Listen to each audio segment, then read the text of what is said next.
What is going on, everybody? Welcome back to another video from Jacob Ray Razors. Today we're making a karambit, the deadliest knife in the world. This is one of my favorite fighting knives. No, I'm not a knife fighter and have never practiced, but I just think they look really cool. And if you ever watch videos of knife fighting and instructional videos and stuff like that, martial arts, the karambit is always one of those ones that stands out. So let's get to it.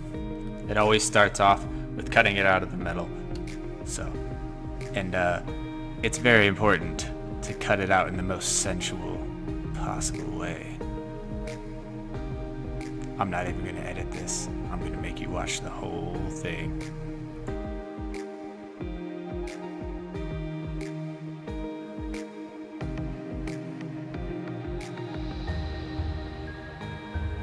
Now that we've gotten really nice and personal, we spin it back up. I want to just go ahead and say, hey, hit that like button for me. It helps the channel grow and helps more people see the video, which is cool because it's always good to show people my trade and, you know, maybe convince some other people that they can be craftsmen as well. So like, if you want to see more videos making straight razors, knives, sharp things, subscribe, and yeah, hopefully I'll see you in another video. That cut right there is, I just want to stress, was really a really good way to cut out inner diameters. So she's off the bar stock now and ready to start shaping. It's still cheaper at this point to use my grinder or my angle grinder, but now we're on the grinder, speed it up, and I'll just let you guys enjoy the amazing cinematography that I do.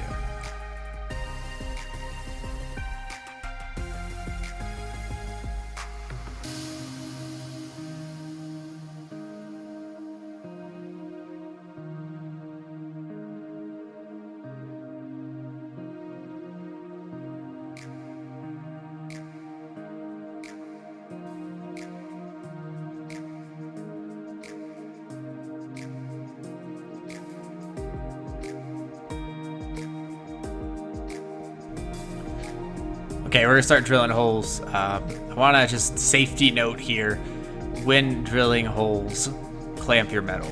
A lot of times people say that I don't clamp my metal. Well, usually I'm using a 1/16 inch drill bit. It'll break before the metal spins, but now I'm using 1/4 inch bits and step bits, so metal clamping is important. Keep that in mind, and you will not end up with a scar somewhere you don't want a scar.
Always follow the spec sheet when it comes to heat treating metal, guys. It's so important and so much easier than trial and error. So just follow the spec sheet that you get with the metal. If one doesn't come, call the people you bought your metal from and ask them, and they should be happy to give you one.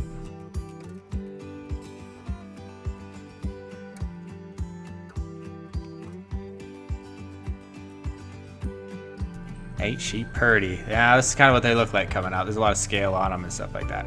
It was a little hot.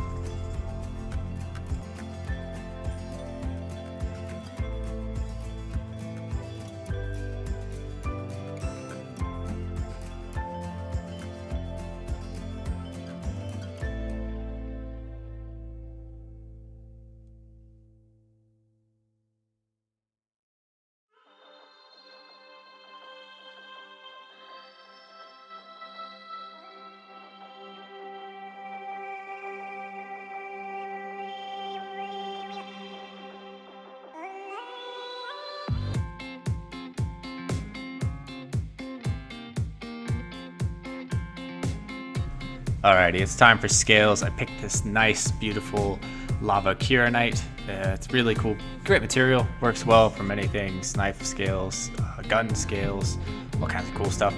And it looks great. So you can see me kind of marking it out, drilling out the holes, and then I'll cut it and slap it on there, then shape it up with the grinder. Pretty much the same process as any other full tang knife.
At this point, this is kind of where you start to see the Jacob Ray Razor's touch come in.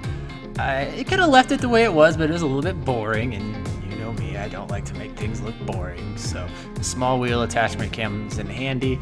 You can watch how to do this flit napping technique with the small wheel attachment. You can also do this with a Dremel tool. It just uses a lot of sanding drums. So the small wheel attachment will definitely, in the long run, save you money over just using a rotary tool.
The knife is nearly done, and I didn't shoot any footage of me polishing or sanding it because, let's be honest, who wants to watch somebody sand it? I did acid etch it a lot more times than that, and then I repolished it and figured I'd show it off. So I hope that you enjoyed the video. Here's some glam shots of it, and yeah, if you like the knife, hit the like button. If you want to see more, hit the subscribe button. And just a general big thank you for everyone who is part of the Jacob Ray Razors community, whether it be on Facebook, Instagram, or now YouTube. So thanks everybody, and have a great day. See you in the next video.